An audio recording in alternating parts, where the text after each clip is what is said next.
जयंत पाटील आणि चंद्रशेखर बावनकुळे यांच्यात मध्यरात्री भेट, भेटीवेळेला राधाकृष्ण विखे पाटील उपस्थित, राजकीय वर्तुळात चर्चा.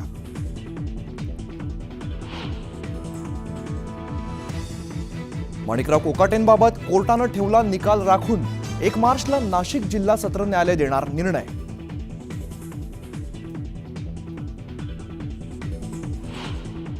आमदारकी नाही खासदारकी लढवायची होती, मला राज्यसभेची कमिटमेंट होती, किरण सामंतांचा मोठा गौप्यस्फोट.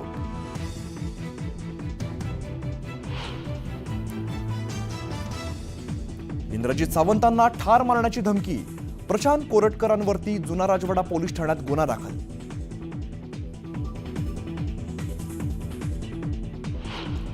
मसाजोगच्या ग्रामस्थांचं अन्नत्याग आंदोलन, 77 दिवसांनंतर सुद्धा आरोपी मोकाट असल्याने देशमुख कुटुंबीय आक्रमक.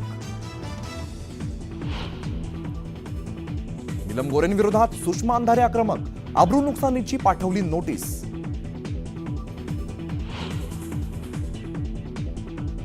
देवेंद्र जोग मारहाण प्रकरणी गजा मारणेला 3 मार्चपर्यंत पोलीस कोठडी, मारणेला आरोग्य सुविधा पुरवा, कोर्टाचे आदेश.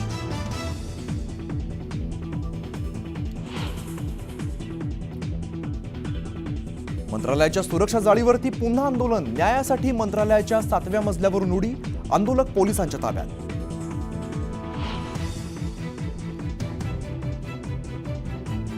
राज्यातील सरकारी कर्मचाऱ्यांसाठी गोड बातमी, महागाई भत्त्यात 3% वाढ, 14 लाख सरकारी कर्मचाऱ्यांना होणार फायदा.